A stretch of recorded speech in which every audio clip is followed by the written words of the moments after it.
Once, there was a little bear, adrift in a forest flood.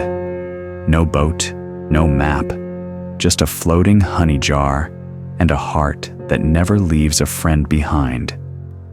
When every path was swallowed by water and the tiniest friend was trapped in a flooded home, that little bear, with trembling legs but an unshakable will, turned an empty jar into a boat and paddled into the wide, wild sea. No one thought a small-brained bear like Benny could ever do something heroic. But it was Benny, with nothing but honey and pure friendship, who became the quiet hero of Maplewood. This isn't just a story for children. It's a healing journey about loyalty, courage, and the warmth we're all searching for in this life. And now, we begin. Good evening, friend. Let's begin with a story, not just for children, but for that quiet place inside us that still dreams, wonders, and hopes. Tonight, we meet Benny, a bear of small thoughts and big feelings, and a forest full of gentle surprises. Now, here is Benny Bear coming downstairs, bump, bump, bump, on the back of his head. He is being pulled by his best friend, Jamie, who, like many boys, has a quiet way of loving his toys and never says too much, except when it matters most. This, thought Benny as he slid down the final stair, is certainly not the best way to travel, but it's the only one I know. And so, with that, he plopped down onto the living room rug, a little dizzy, a little curious, and ready for something new. Benny the bear, you say?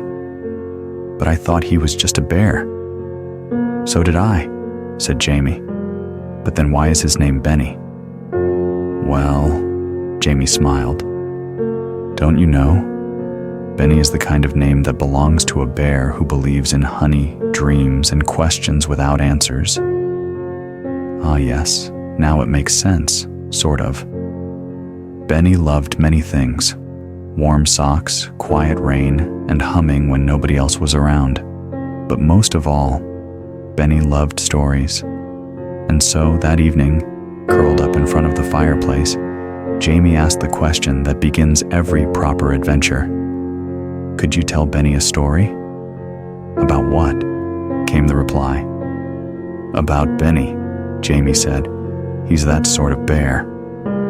Well, said the voice, I suppose I could try. And so the story began. Once upon a time, which wasn't so long ago, maybe just last Friday, Benny Bear lived alone in a peaceful forest. He had a tiny home carved into the side of an old mossy hill with a wooden sign above the door that read, in faded golden letters, Benny. Why is your name over the door? Jamie once asked. Because I live under it, Benny had answered, quite logically. On this particular day, Benny was walking through the center of the forest when he heard a sound, a soft, low buzzing that made the air shimmer, like a secret being whispered from the treetops. Benny said aloud to no one. That buzzing noise means something. Because you see, Benny was a very thoughtful bear. Not necessarily a clever one, but very good at wondering. If there's a buzzing, he told himself, then someone must be buzzing, and the only ones I know who buzz are bees. And if they're bees, then they must be making honey. Benny licked his lips thoughtfully. And the only reason to make honey, he said, is so I can eat it. And with that, he looked up at the tall oak tree where the buzzing was loudest. Its branches were heavy with golden light and the scent of summer. Benny began to climb. Now climbing is not a bear's specialty, especially when that bear is more round than nimble. But Benny sang a little song to help himself along. Isn't it funny how a bear loves honey? Buzz, buzz, buzz. I wonder why he does. Higher and higher he climbed, a little tired, a little nervous, but mostly determined. Just as he reached out toward the buzzing crack, the branch beneath him gave way. "Oh, help," said Benny as he tumbled down one branch, then another, then another. It was quite a spectacular fall, graceful in its own ungraceful way. Eventually, Benny landed in a bramble bush, head first, covered in leaves and thoughts. He sat there for a moment, licking a paw and brushing prickles from his nose. "This," he said softly, "is what comes from loving honey too much." And so, as most bears do when they're puzzled or bruised, Benny thought of his best friend. He wandered to Jamie's little green house in the trees. "Jamie," he asked, "do you happen to have a balloon?" Jamie blinked. "A balloon?" "Yes," Benny said, "for honey-related reasons." Jamie, who had just come back from a birthday party at Lizzie the Hedgehog's house, had not one, but two balloons, one green and one blue. "Which one would you like?" Jamie asked. Benny thought very hard. "If I take the green one, the bees might think I'm part of the tree, but if I take the blue one, they might think I'm part of the sky." He paused, then whispered solemnly, "I shall try to look like a small black cloud." Jamie handed him the blue balloon. "Thank you," Benny said with great ceremony. And so, after rolling in some mud until he was properly cloud-colored, Benny took hold of the string. Jamie let go, and up Benny floated. He rose gently through the warm summer air, floating just beside the tallest tree. "Do I look like a little cloud?" he called down. Jamie squinted. "You look like a bear holding a balloon." "Oh," Benny said, slightly disappointed. "Maybe from up here it looks different." But the bees were not fooled. They buzzed. They swirled. One even landed on Benny's nose. "Jamie?" Benny whispered. "I believe these bees suspect something." "What should I do?" Jamie called.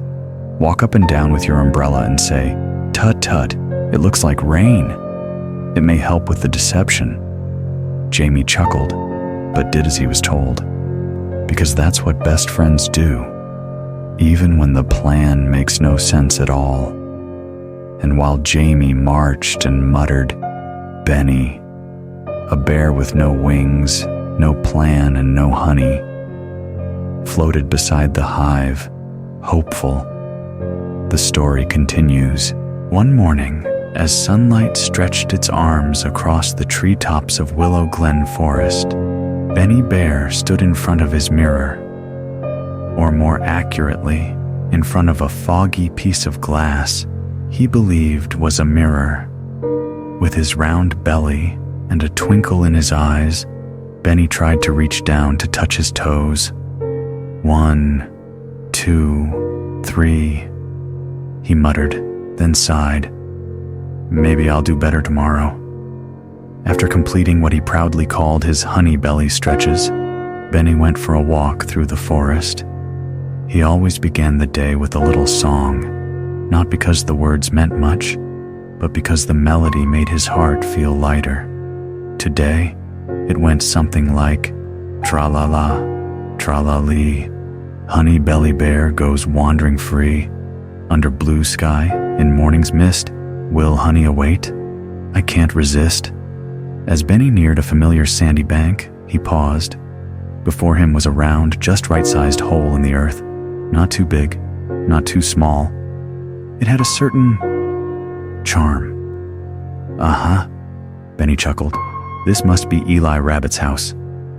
Without waiting another second, Benny poked his big round head into the hole and called, "Is anybody home?" Inside there was a sudden rustle, then silence. I said, "Is anybody home?" Benny repeated, a bit louder this time. A soft-as-noodles voice replied, "Nobody's here, and you don't have to shout. I heard you perfectly well the first time." Benny frowned. If no one's there, then who just answered me?" Silence again. "Eli?" Is that you?" "Not me," the voice said again, trying to sound different this time. "But you just answered twice," Benny said, sticking his head further in. After a moment of awkward silence, Eli Rabbit finally gave in. All right, it's me. I just wasn't expecting visitors this early." Benny wiggled in, his honey belly needing a few extra pushes, but eventually he popped through. Eli Rabbit, a long-eared bunny with a yellow striped scarf, was setting out cups and plates. "You're right on time, Benny. I was just getting breakfast ready." Benny's eyes lit up. "Oh, wonderful. Is there anything sweet involved?" "Toast, some oat milk, and honey." Eli smiled. "You know me too well," Benny said, already reaching for the honey jar. Eli spooned out a generous helping for Benny. Benny dipped his toast in the golden pool, eyes closed in delight. There was no need for words. Just being here with a friend was enough. "You know," Benny said between bites, "I think breakfast is the best time to remember good things." "Like what?" Eli asked. "Like having a friend who always shares his honey," Benny replied, looking at Eli with affection. Eli smiled, though he did glance a bit nervously at the now half-empty jar. After breakfast, Benny stood up and brushed the crumbs off his belly. "Well, I should get going. Don't want to take up your whole morning." "You're not a bother," Eli said, though his eyes darted toward the door, a bit worried. Benny, I think maybe you should leave through the back way." "The back way?" "Yeah, because, well, just because you came in doesn't mean you'll fit going out." Benny tried. He leaned forward, pushed with his legs. His head and front paws made it through, but his belly didn't budge. "Oh dear," Benny mumbled. "I think you're right. I'm going to fetch Jamie," Eli said, dashing out the back door. "Just stay calm." "All right," Benny sighed. "Oh, and if Jamie happens to bring any honey, tell him I didn't ask for it, okay?" As he waited, Benny lay still, his back half stuck in the hole, his front half basking in the warm morning sun. And even though he was technically stuck, his heart felt surprisingly light, because sometimes being stuck in a friend's doorway is just another way to know you're never alone. Benny Bear stayed very still. His round belly filled the entrance to Eli Rabbit's house like a cork in a bottle. From inside, he could hear the faint clinking of dishes and the occasional squeak of a chair leg. Eli was likely cleaning up breakfast, or more likely, nervously pacing. Outside, Benny blinked in the sunshine, his nose twitching at a passing butterfly. "I suppose," he said to himself, "this is what they call a tight spot." Soon, a rustle in the bushes announced the arrival of Eli with another friend, Jamie Robin. Jamie was a boy with muddy boots and a heart full of kindness. He was the sort of friend who always showed up when things got a little complicated. "Oh, Benny," Jamie said with a smile, "you've done it again." "I was just visiting," Benny offered, somewhat sheepishly. "It was a very lovely breakfast." "I can tell," Jamie grinned. "You seem full of appreciation." Benny chuckled and said, "Yes, full of something, that's for sure." Jamie crouched and gave Benny's shoulder a gentle tug. No movement. Then he tried pulling Benny's paws, still no budging. Jamie said. "We may need a bit more help." So off Jamie went, whistling through the trees until he found more of their forest friends. One by one, they came to lend a hand. Ivy Owl with her wise eyes, Tara Kangaroo with her little Joey tucked into her pouch, and even Miles, the often gloomy donkey who rarely hurried for anything, but showed up just the same. They all gathered around the front of the burrow, where Benny's head and arms stuck out like a honey-soaked ornament. "All right," Jamie said, rubbing his hands together. "Let's count to 3 and pull. Ready?" "Ready," they all said, though Miles muttered something like, "I suppose it'll end in disaster anyway." 1, 2, 3. They pulled. The earth wobbled. Benny wiggled, his ears flopped and his nose wrinkled. But still, no movement. "Well," Benny said, "it appears I'm rather committed to this particular location." "I told him," Eli called from inside, his voice slightly muffled. "The 2 jars of honey and condensed milk might be a bit much." "Maybe we can push him back in," suggested Ivy Owl. "I'd rather not live the rest of my life in Eli's living room," Benny said gently. "Not that it isn't cozy." "We'll just have to wait," Jamie sighed. "Wait?" Benny blinked. "Until you get, a bit less round." "You mean thin?" "I mean unstuck." "How long does that take?" Benny asked nervously. "About a week," Eli replied from inside. "A week!" Benny nearly shouted, sending a squirrel scurrying up a tree. "You'll be all right," Jamie reassured him. "We'll visit every day, bring books, tell stories." Miles, standing nearby with his tail brushing the dirt, added in his low voice, "Maybe I'll hang my scarf on your back legs." "They're not doing anything anyway." Everyone laughed, even Benny, despite his rather unusual position. That afternoon, Tara Kangaroo read a story aloud while Joey peeked from her pouch with wide eyes. Jamie read poems from a small, weathered book, and Ivy Owl brought riddles, which only she could answer. Miles didn't say much, but he did hang his scarf on Benny's legs after all. And as the days passed, Benny did indeed grow a little lighter, not just in size, but in spirit. Something about being surrounded by friends, even while stuck, made his heart feel buoyant. Each morning, Jamie would come and check. "Almost there," he'd say, smiling. And on the 7th morning, after Ivy Owl read a particularly exciting tale about a mouse in a mountain, Jamie looked at Benny carefully and said, "I think today's the day." Everyone gathered. Tara adjusted her pouch. Miles shuffled into place. Eli peeked from the inside. Ivy flapped her wings once for balance. Joey clapped quietly. Jamie took Benny's paws. Ivy held on to Jamie. Tara held Ivy. Miles grabbed Tara's tail, and Eli, standing just behind the door, braced for either a miracle or a mess. 1, 2, 3. There was a tremendous heave, a rustle, a wobble, and then pop. Benny flew out of the hole like a cork from a bottle, tumbling head over paws onto the soft grass, followed by a gentle tumble of friends. Laughter rang through the trees as everyone landed in a pile of limbs, fluff, and laughter. Benny lay there, belly up, smiling into the sky. "Well," he said softly, "I believe I've been unstuck." Jamie laughed. "That you have, Benny Bear." "And next time," Benny added with a sheepish grin, "I'll stop at 1 jar of honey." Everyone chuckled again, except for Miles, who added with a smirk, "I give it 2 days." As the sun climbed higher above Willow Glen, the group of friends walked back into the forest, arm in arm, heart to heart. And Benny?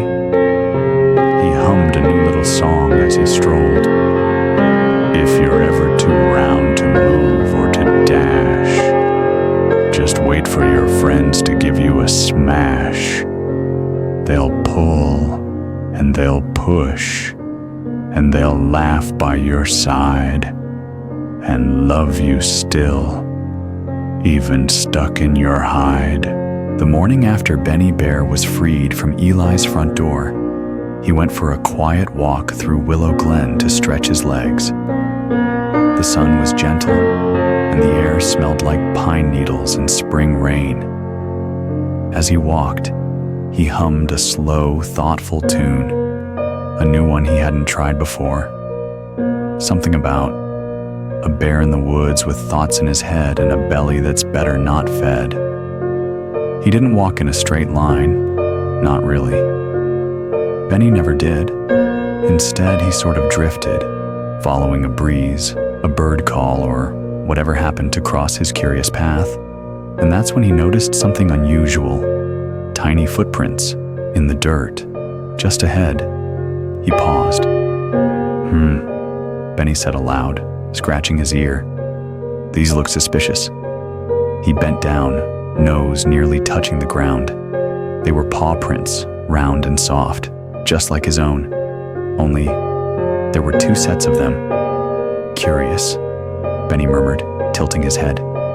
Just then, someone sneezed. A very small sneeze. The sort of sneeze that sounded like a hiccup trying to be polite. It was Oliver Piglet. "Bless you," Benny said, turning. "Oh," said Oliver, who had been hiding behind a bush. "I didn't mean to sneeze. I just saw you standing still and I thought maybe you'd seen a wolf." "No wolves," Benny said gently. "Only these." He pointed to the tracks. Oliver gasped. "Are those woozle tracks?" Benny blinked. "They might be." "And there are 2 sets," Oliver squeaked, "which means 2 woozles." Benny nodded gravely. "That's what I was thinking. Just 2 innocent forest walkers, possibly about to be ambushed by a pair of woozles."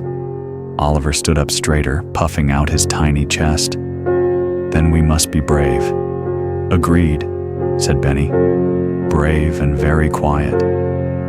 They tiptoed after the tracks, which curved gently through the trees. As they followed, Oliver leaned closer to Benny and whispered, "You know, I think these woozles are walking in circles." Benny paused and frowned. "Now that you mention it, yes." "And now there are 3 sets," Oliver cried, suddenly pointing. "3?" Benny turned quickly. Sure enough, a 3rd set of paw prints had joined the others, smaller ones, also suspicious. "This," Benny said with certainty, "is beginning to feel like a plot." Oliver's ears drooped. "What if it's a woozle family? A whole tribe of them?" Benny scratched his head and stared at the ground. More paw prints. Now there were 4. "I do believe," he said slowly, "that we are being surrounded." Oliver froze. "Do you think they're behind us?" Benny didn't answer. He was busy putting his own paw into one of the tracks, testing it. Then he licked his nose, which didn't help much, and sat down, thinking as hard as he could, which was exactly the way bears of very little brain thought best. Then suddenly, a familiar voice rang through the trees.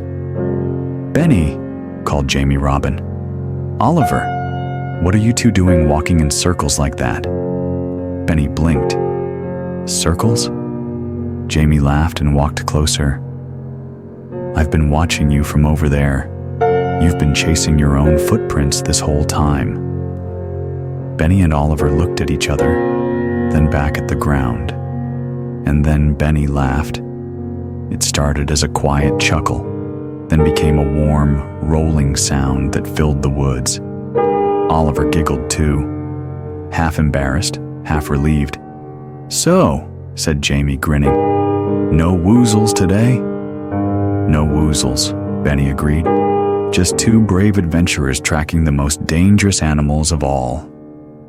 Themselves." Jamie smiled and sat on a tree stump. "You know, it takes a very brave heart to follow a mystery, even if it turns out to be your own shadow." Benny nodded. "And it takes a wise friend to tell you the truth, without making you feel small." "I like woozle hunting," Oliver said suddenly, looking up. "Even if we never find any." "So do I," Benny said softly. The 3 of them sat in silence for a moment, listening to the breeze moving through the leaves. Somewhere, a bird sang. Somewhere else, a branch cracked. But here, in this little part of the forest, everything was still. And then Benny began to hum again. "What's that one called?" Jamie asked. Benny shrugged. "I think I'll call it The Song of the Slightly Confused but Always Hopeful Bear." Jamie laughed. "That sounds just right." Oliver clapped. "Let's follow the tracks back, just to be sure there aren't any woozles after all." "Only if we take turns leading the way," Benny smiled. "I've had enough of walking in circles for one morning." They stood, dusted off their fur and paws, and began the slow walk back, no longer chasing shadows, but walking side by side. And if they happened to hum, or imagine a woozle or two hiding in the trees, well, that was just part of the game. One sunny morning, Benny Bear was feeling especially round and especially cheerful. After doing 3.5 stretches, because the fourth one felt optional, he patted his tummy and decided it was the perfect time for a little something. He wandered through the whispering trees of Willow Glen, humming to himself, when a familiar scent tickled his nose. "Honey," Benny whispered, eyes wide. "The friendly kind." The scent was coming from a burrow in the ground. Not just any burrow, but the cozy, earth-covered home of Remy Rabbit. Benny grinned. Remy always has the best jars and the kindest way of pretending it's no trouble. He knocked, poked his head inside, and called, "Hello? Anyone home?" From somewhere deep in the burrow came a voice that said, "No." "Remy?" Benny asked, squinting. "No," said the voice again, with a small sigh. "Well, if you're not Remy," Benny said thoughtfully, "then perhaps you could kindly let Remy know that Benny is here and has a most urgent, completely polite craving for honey." The voice sighed again. "Come in." So Benny pushed and got stuck. His round belly was wedged firmly between the wooden doorframe and a woven mat that did not wish to cooperate. Inside, Remy blinked. "Ah, it's you. I thought so." Benny smiled sheepishly. "Did I arrive too grandly?" "No," Remy said flatly. "You arrived exactly as I feared." But of course, he still brought out the jars. He always did. And soon, Benny was sitting inside Remy's kitchen, having finally squeezed through the door with much grunting, licking honey off his paws and saying things like, and "Oh, this one sings, and I do believe the bees deserve an award." When he had finished all the honey, and a bit more, Benny stood up and stretched. "Well, that was lovely," he declared. Remy glanced at the now empty jars. "Just one little thing," Benny added, waddling toward the door. "I may need a moment." "Why?" Remy asked. Benny tried stepping through the door. He didn't budge. He tried again. No luck. He twisted. He wiggled. He squeezed. Still nothing. "Remy?" Benny asked. "Yes?" I think I'm stuck." Remy tilted his head. "No kidding." Benny gave a long sigh and rested his chin on the doorframe. "I believe it's the honey." "Really?" said Remy. "I thought it was the air." He called out the back entrance for help. Soon, word traveled fast, as it always does in the glen. Jamie Robin arrived first, with Oliver Piglet hurrying behind. Eli the donkey trotted slowly after, mumbling something about doorways never being wide enough for dreamers. Jamie assessed the situation with a gentle frown. Too much honey again? I only had one small jar, Benny said. Remy says it was 4. They were small jars, Benny said defensively. Jamie rubbed his chin. I suppose we could try pulling him out. Eli snorted. And risk losing the whole burrow? Not a wise plan. Or, Jamie said, we wait a week. A week? Benny gasped. I can't stay like this for a week. What if it rains? What if I get an itch? What if someone else brings honey and I can't reach it? I'll read to you, Oliver said kindly. I have 3 books about clouds, and one about foxes that never ends. And I could hang my laundry on your legs, Remy offered, poking his head from inside. They're already stretched across the room. Comforting, Benny muttered. They tried pushing. They tried pulling. They even tried greasing the door frame with thistle oil, which made things messier but not better. Finally, they agreed. Benny would have to wait, and fast. So, for one whole week, Benny Bear stayed wedged in Remy Rabbit's doorway. Remy used his legs to hang towels. Jamie read to him at twilight. Oliver told stories from the garden, like the time a daisy turned out to be a disguised mushroom. Even Eli came by to nod at him wisely and say things like, some doors open inward, some don't open at all. You, my friend, are learning. On the 7th day, Jamie whispered, today's the day. Remy nodded and rubbed his paws together. Let's try again. Everyone took their place. Remy braced inside, pressing Benny's back. Jamie pulled his front paws. Oliver held on to Jamie. Eli reluctantly held on to Oliver. They counted together. 1, 2, 3. Population. Just like a cork leaving a bottle, Benny flew out of the doorway, rolling once, twice, and landing gently on a pile of moss. Everyone cheered. Benny sat up, dizzy, but delighted. That, he said breathlessly, was quite the adventure. Jamie helped him up. Next time, maybe only 3 jars? Benny grinned. Or 1 jar, with a very large spoon. They laughed, and as they walked back through the forest, Benny Bear hummed a little song to himself. Oh, a bear may get stuck, and a bear may feel round. But a bear with good friends is always unbound. And the glen, as always, echoed with warm laughter beneath the trees. It was the kind of winter morning that made everything feel a little quieter and a little brighter. The sky was painted with soft gray brushstrokes, and a whisper of snow had touched the ground, just enough to make it crunch under small paws. Oliver Piglet had just finished sweeping the snowy path outside his acorn-shaped home when he noticed something unusual, a trail of little paw prints. Not his, not Benny's, not Remy's. Different. Oh, Oliver said to himself. I think someone new might have walked by. At that very moment, Benny Bear came plodding by, humming to himself about marmalade and mittens. He stopped when he saw Oliver staring at the snow. Did you make those? Oliver asked, pointing to the tracks. Benny looked closely and shook his head.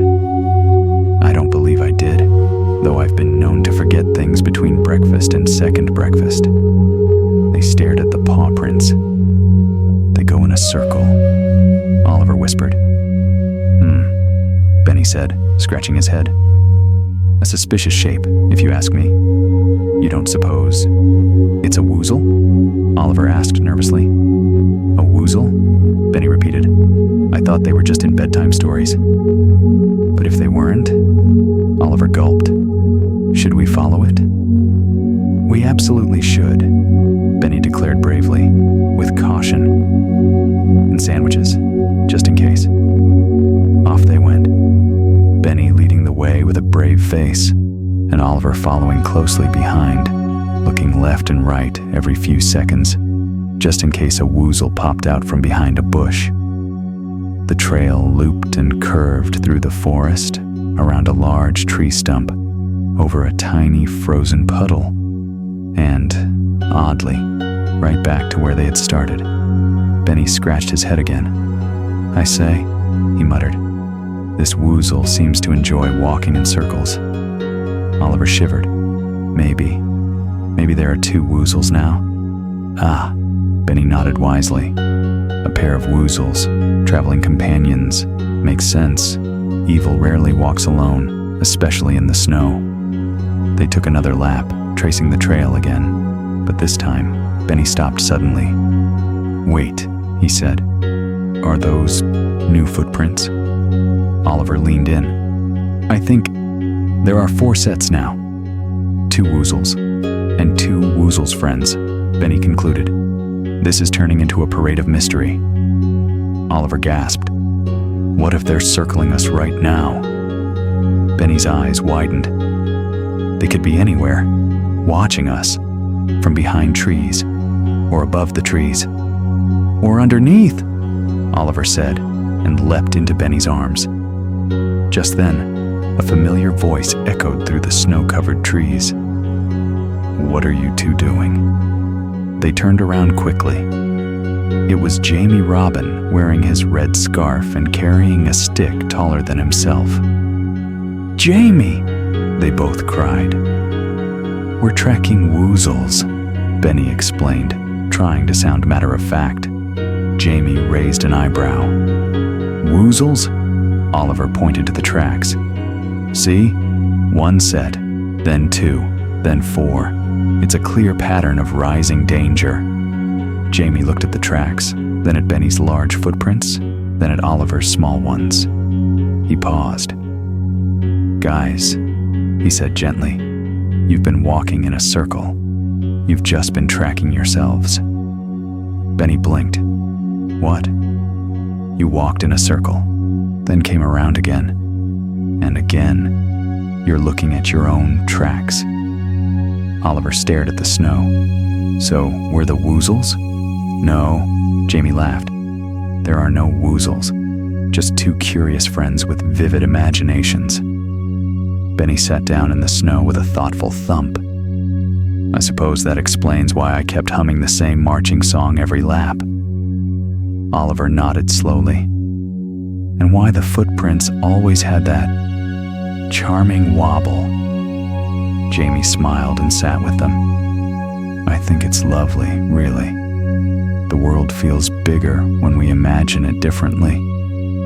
They sat in silence for a while, the kind of silence that feels like a soft blanket around your shoulders.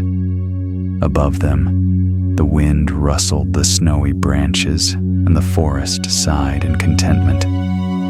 "You know," Benny said after a while, "if I ever did meet a woozle, I'd offer it honey. Maybe then it wouldn't be so mysterious. Or so grumpy," Oliver added. "Or so woozly," Jamie said with a grin. The 3 friends laughed, and their voices lifted into the winter air like little lanterns of light. Then Jamie stood and brushed the snow off his coat. "Come on," he said. "Let's go to my place. I have cocoa and cinnamon toast, and a fire that crackles exactly the right way." Benny's eyes lit up. "Cocoa, you say?" "With marshmallows," Jamie confirmed. "And cinnamon toast?" Oliver asked. "With warm butter?" Benny nodded as he stood. "That settles it." Woozle mystery paused. Cocoa mission activated. They linked arms, one tall, one round, one small, and walked through the whispering woods together, leaving behind a fresh set of footprints in the snow. No woozles followed. Just the soft sound of friendship and the promise of cocoa waiting in a warm wooden cabin. It was the kind of winter morning that made everything feel a little quieter and a little brighter. The sky was painted with soft gray brushstrokes, and a whisper of snow had touched the ground, just enough to make it crunch under small paws. Oliver Piglet had just finished sweeping the snowy path outside his acorn-shaped home when he noticed something unusual. A trail of little paw prints. Not his, not Benny's, not Remy's. Different. Oh, Oliver said to himself. I think someone new might have walked by. At that very moment, Benny Bear came plodding by, humming to himself about marmalade and mittens. He stopped when he saw Oliver staring at the snow. Did you make those? Oliver asked, pointing to the tracks. Benny looked closely and shook his head. I don't believe I did, though I've been known to forget things between breakfast and second breakfast. They stared at the paw prints. They go in a circle, Oliver whispered. Benny said, scratching his head. A suspicious shape, if you ask me. You don't suppose it's a woozle? Oliver asked nervously. A woozle? Benny repeated. I thought they were just in bedtime stories. But if they weren't? Oliver gulped. Should we follow it? We absolutely should, Benny declared bravely, with caution. And sandwiches, just in case. Off they went, Benny leading the way with a brave face, and Oliver following closely behind, looking left and right every few seconds, just in case a woozle popped out from behind a bush. The trail looped and curved through the forest, around a large tree stump, over a tiny frozen puddle, and, oddly, right back to where they had started. Benny scratched his head again. I say, he muttered, this woozle seems to enjoy walking in circles. Oliver shivered. Maybe there are two woozles now? Ah, Benny nodded wisely. A pair of woozles, traveling companions. Makes sense. Evil rarely walks alone, especially in the snow. They took another lap, tracing the trail again, but this time, Benny stopped suddenly. Wait, he said. Are those new footprints? Oliver leaned in. I think there are 4 sets now. 2 woozles, and 2 woozles' friends, Benny concluded. This is turning into a parade of mystery. Oliver gasped. What if they're circling us right now? Benny's eyes widened. They could be anywhere, watching us, from behind trees, or above the trees, or underneath, Oliver said, and leapt into Benny's arms. Just then, a familiar voice echoed through the snow-covered trees. What are you two doing? They turned around quickly. It was Jamie Robin wearing his red scarf and carrying a stick taller than himself. Jamie! They both cried. We're tracking woozles, Benny explained, trying to sound matter-of-fact. Jamie raised an eyebrow. Woozles? Oliver pointed to the tracks.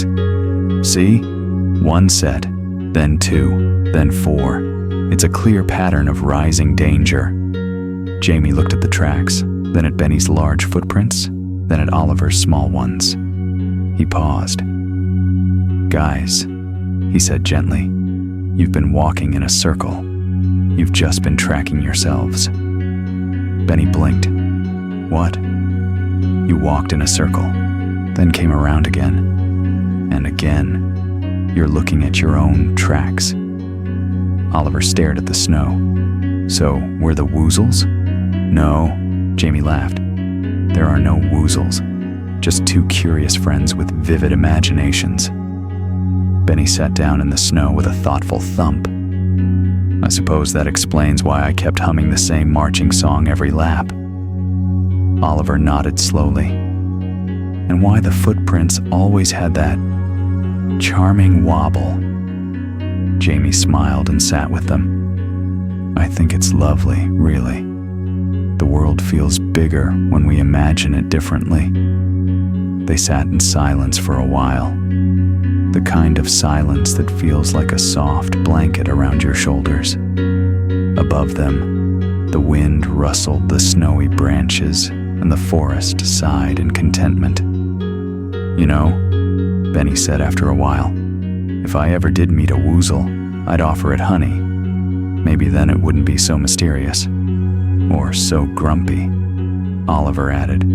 Or so woozly, Jamie said with a grin. The three friends laughed, and their voices lifted into the winter air like little lanterns of light. Then Jamie stood and brushed the snow off his coat.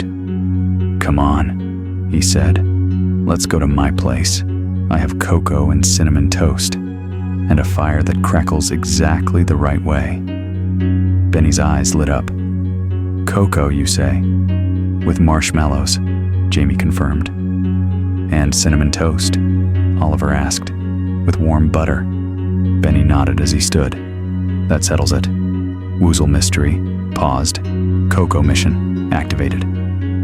They linked arms, one tall, one round, one small, and walked through the whispering woods together, leaving behind a fresh set of footprints in the snow.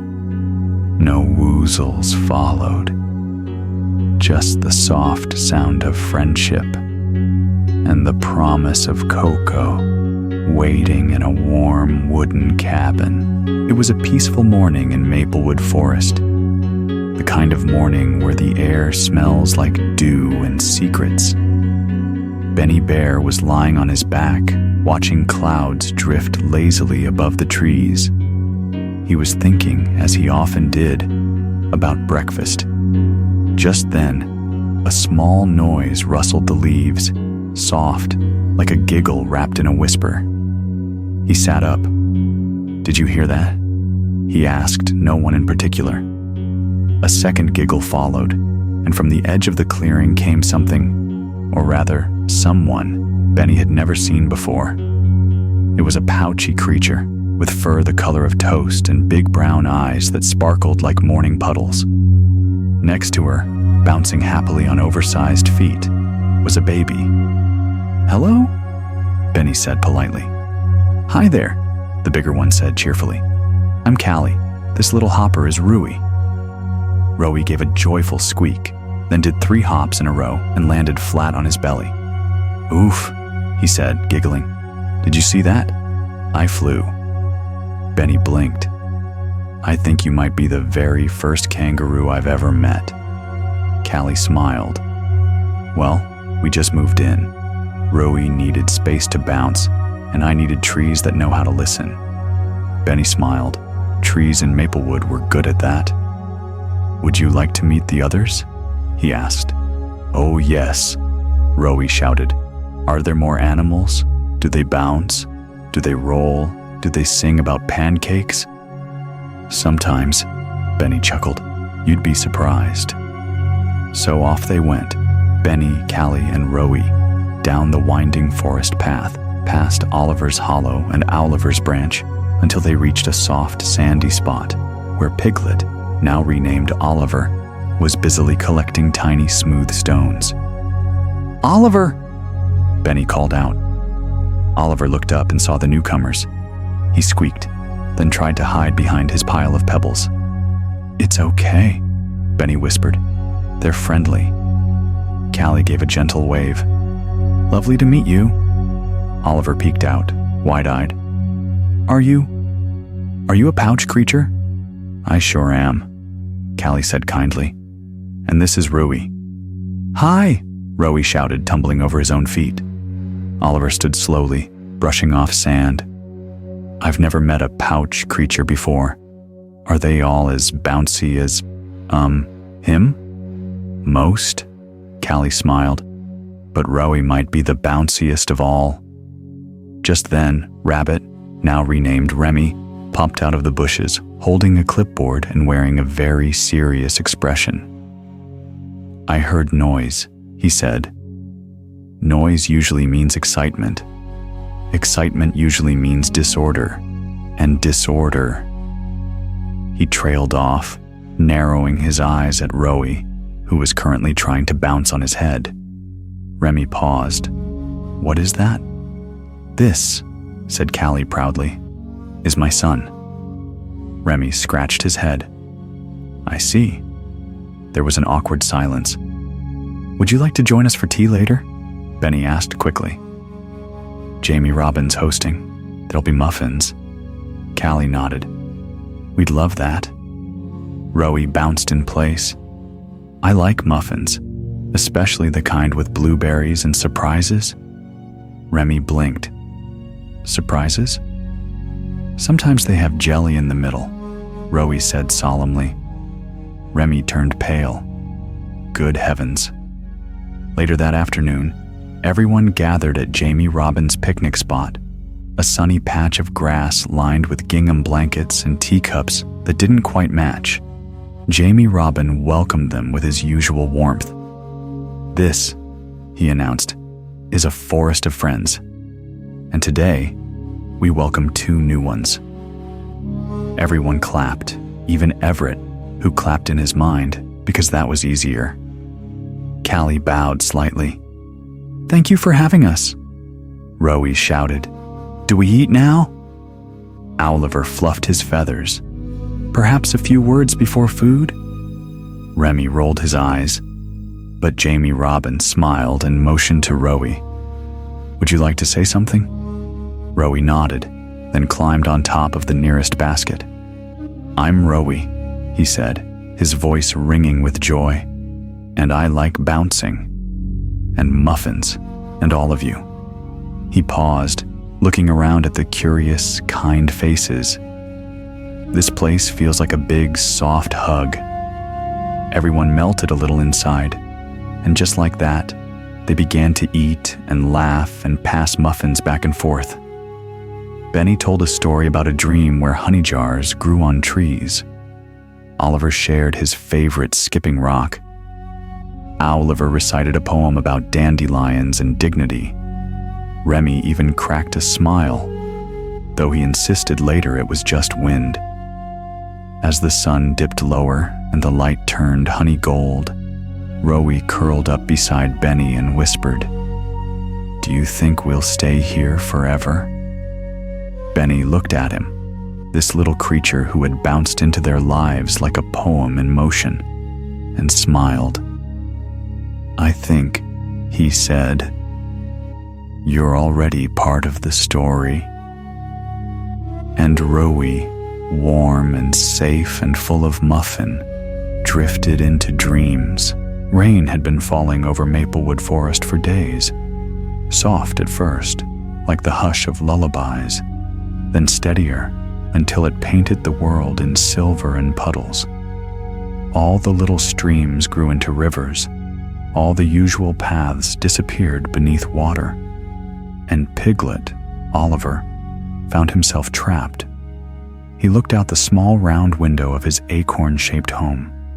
The water had reached his windowsill. "Well," he whispered to himself, "that's rather too much puddle." He stared out at the flood. It was quiet, lonely, and wet. "If only I were at Benny's," he sighed, "or Jamie Robin's, or even Remy's." He imagined them together, sipping warm tea and talking about how rainy it was, with someone remembering to pass the honey. But here he was, entirely alone, surrounded by water, and not a single biscuit in sight. Then Oliver had an idea. Christopher Robin had once told him a story about a man on a deserted island who wrote a message and put it in a bottle, and someone far away found it and came to rescue him. "Yes," Oliver nodded. "That's the thing to do." So he scrambled around his tiny house, searching for a bottle that wasn't floating. He found one tucked behind his sugar jar, empty, dry, and waiting. He took a scrap of dry paper and a pencil stub and wrote, "Help. It's me, Oliver. I am small and floating. Please come." He rolled up the note, tucked it into the bottle, and shoved in the cork. Then he leaned out his window, said a very brave, "Here goes," and tossed it into the flood. The bottle bobbed, spun once, and floated off toward the trees. "There," Oliver whispered. "Someone clever will find it." Far off, in another part of the flooded forest, Benny Bear had been dreaming about honey. Specifically, a honey river where the boats were made of toast. When he woke up, the first thing he noticed was the strange sound of dripping all around. The second thing he noticed was that his feet were wet. "Oh dear," he mumbled, climbing out of bed and wading to the window. The entire forest floor was a lake. "I suppose I'm floating," he said softly, "and hungry." He climbed higher into the tree and found a wide branch. Then he fetched as many honey jars as he could carry, 11 in total, and lined them up around him like a golden army. "Just until the water dries up," he said aloud.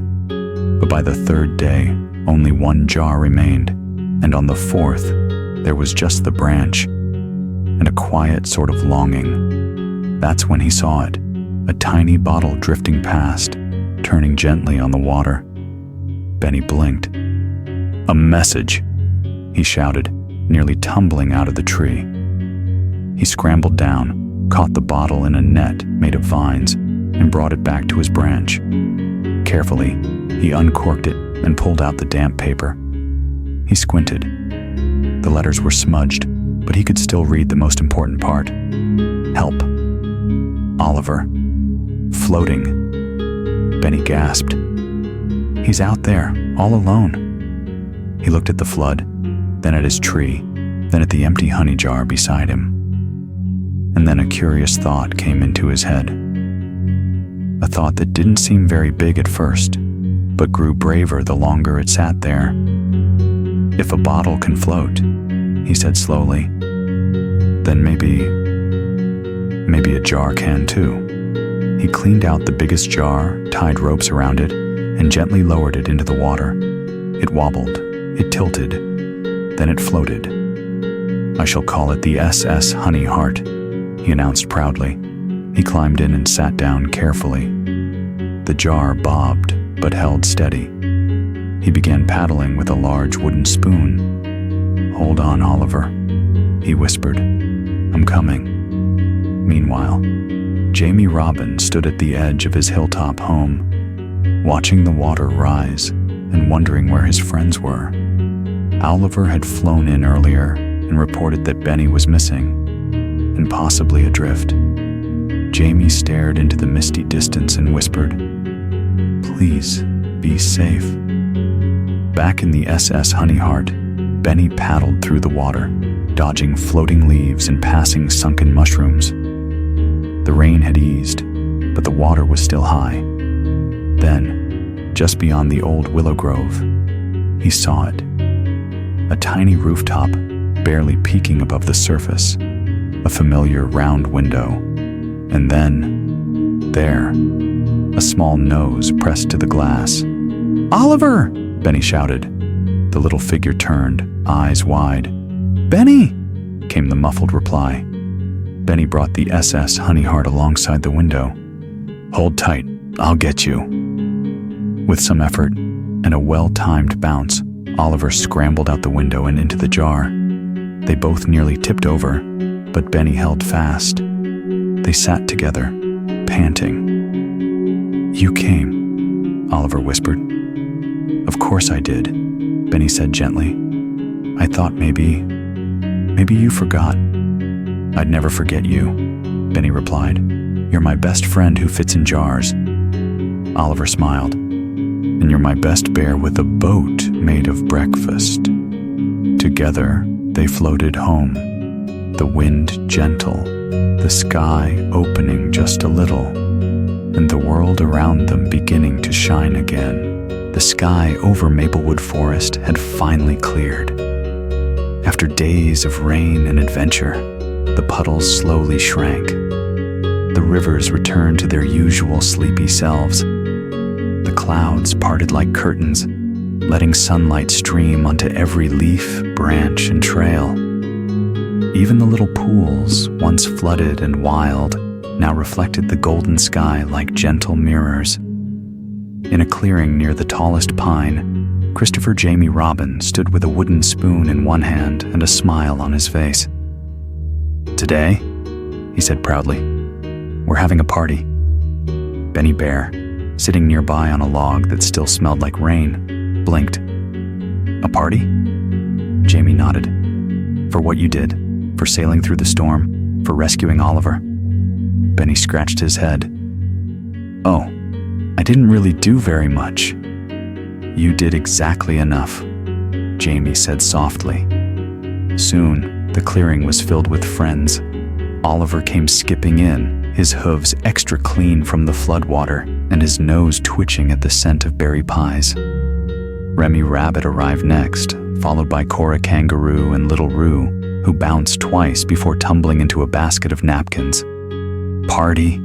Roo giggled. "We're just in time," Cora said. Eli the donkey ambled in slowly.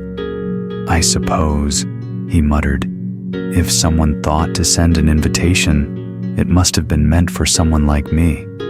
But his eyes were brighter than usual, and his steps a little less gloomy. Even Oliver swooped in, perching on a nearby branch with a feather tucked behind one ear. "There will be speeches," he declared. "I've prepared 3. Benny glanced around. "Where's the cake?" Jamie grinned. "You'll see." As the sun climbed higher, the celebration began. The long table, made from fallen branches and tree stumps, was lined with treats: honey muffins, apple scones, clover lemonade, and something Roo insisted were marshmallow acorns. Jamie Robin stood up and clinked his wooden spoon against a teacup. "This party," he said, "is to honor our friend Benny." He sailed across a flooded forest on a honey jar. "SS Honeyheart," Roo cheered. Jamie laughed. "Yes, on the SS Honeyheart, to save Oliver."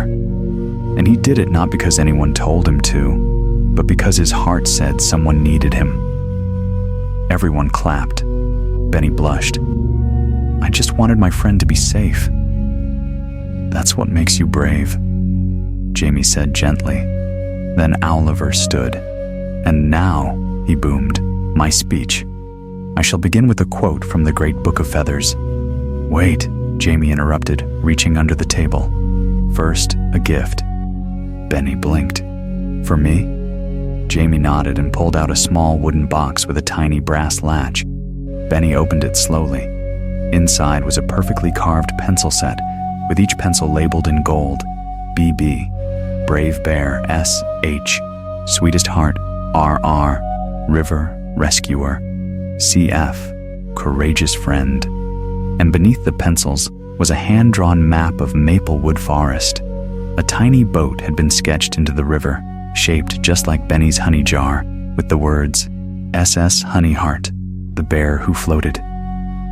For a moment, Benny said nothing. His eyes shimmered. He sniffled. "Is it okay if I keep this forever?" Jamie Robin smiled. "That's the idea." At the other end of the table, Oliver stood on a chair. "I want to say something too," he squeaked. Everyone turned. "I was scared," Oliver admitted. "I was wet. I was stuck. I thought maybe no one would remember me." Benny looked up, listening. "But Benny did," Oliver said, voice wobbling. "He always remembers, even when I forget myself. And when he showed up, in that silly jar, paddling with a spoon, I felt safe." He turned to Benny. "Thank you for being the kind of friend who always shows up." Benny didn't say anything. He simply reached out and squeezed Oliver's hoof. They didn't need words. Later, the sun stretched shadows across the grass as the party wound down. Plates were scraped clean. Roo was asleep on a cushion made of leaves. Remy was teaching Cora how to juggle berries. Oliver was mid-sentence in speech number 2 when he noticed half the table had dozed off. And Benny? He was sitting beside Jamie Robin, looking up at the golden sky. "Jamie?" he asked. "Yes? Do you think we'll have another adventure someday?" Jamie looked down, his eyes soft. "I think every day with friends is an adventure." Benny smiled. "Even the quiet ones?" "Especially the quiet ones."